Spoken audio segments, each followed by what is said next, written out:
You know Max Verstappen doesn't usually sound worried. He's the guy who wins by 30 seconds, shrugs and goes, "Yeah, decent race." But after the Mexican Grand Prix, something changed. He said, and I quote, "We had no grip and will probably have the same issue in Vegas."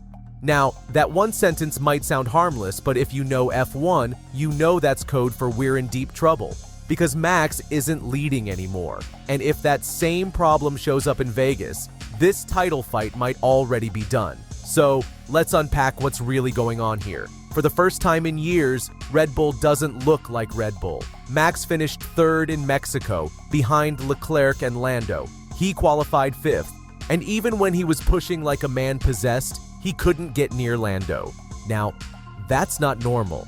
Because the RB21, even when it's not the fastest car, usually has one superpower, Max Verstappen.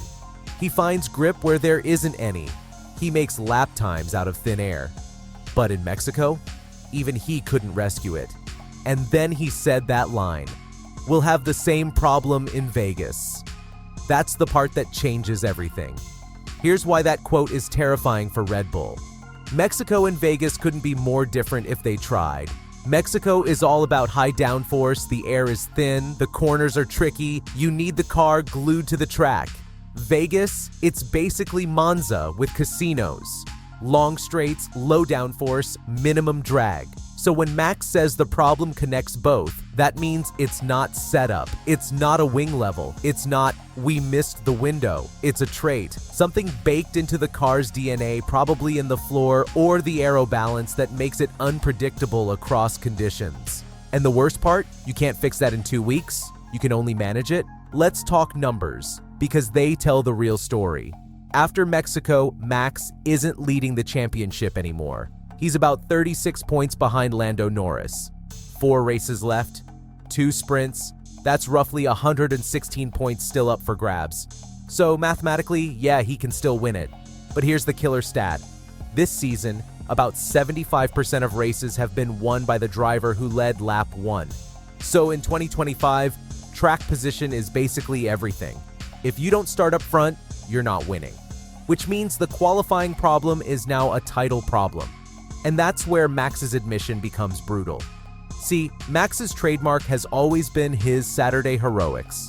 Even when the car wasn't the best, he'd drag it onto the front row and boom, safety net activated.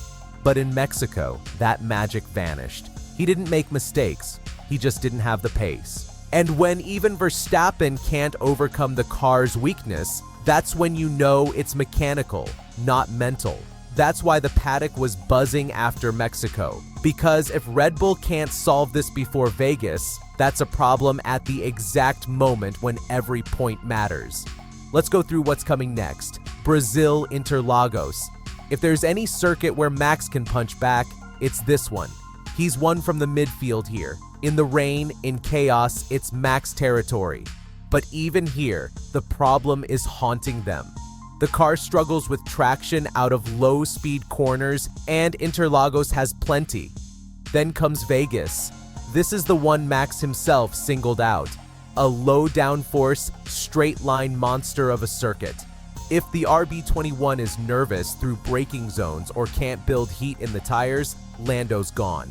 And ironically, McLaren hasn't been great in Vegas historically, so if both cars struggle, it'll come down to who struggles less. Then Qatar. That's McLaren land. If Max can't strike back by then, it might be over. And Abu Dhabi, the final act. Long corners, heat, and pressure. If the title goes that far, Lando's recent form says he's ready for it. But the reality? Max has to stop the bleeding before we even get there. Now, let's be real, Mexico also showed something else. When drivers start taking desperate lines, that's not confidence, that's frustration. Turn 1, Max went 4 wide, nearly hit the wall, somehow kept it straight. It looked heroic on replay, but if we're being honest, that's what pressure looks like. That was a make or break move from a driver who knows he's on the back foot.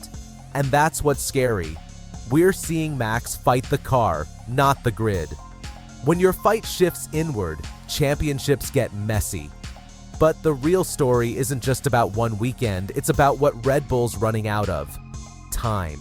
They've been layering updates all season, new floor at Silverstone, new suspension tweaks at Spa, a major aero rework in Belgium, and still, the issue remains. It's not gone. They've improved straight line speed but lost stability mid-corner, and that's the trade-off haunting them now. It's like they spent the season trying to gain everything and ended up losing the one thing Max needs most, a car he can trust completely. And that's where McLaren has nailed it. Their car might not always be the fastest, but it's consistent. Every upgrade built confidence, corner grip, traction, cooling, the works. Max's car, still fast, but moody. When it's good, it's unbeatable. When it's bad, it's a nightmare. So is it over for Max Verstappen? No, not yet. But for the first time since 2021, he's not in control. He's chasing, he's reacting, he's managing problems instead of dictating races. And that's unfamiliar territory for him and for Red Bull. They've been on top so long, you can almost feel the shock in their garage. Every time Lando wins now, that shock turns into silence. And every time Max gets asked about the car, that silence turns into honesty. This isn't arrogance anymore, this is reality.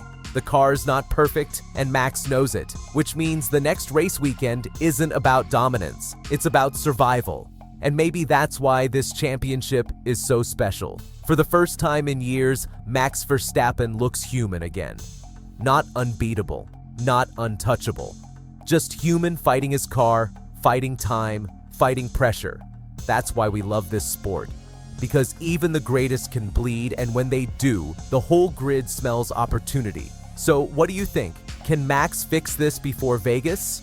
Or are we watching the moment where the crown quietly changes hands? Either way, buckle up. Because if Mexico was the warning shot, Vegas might be the knockout blow.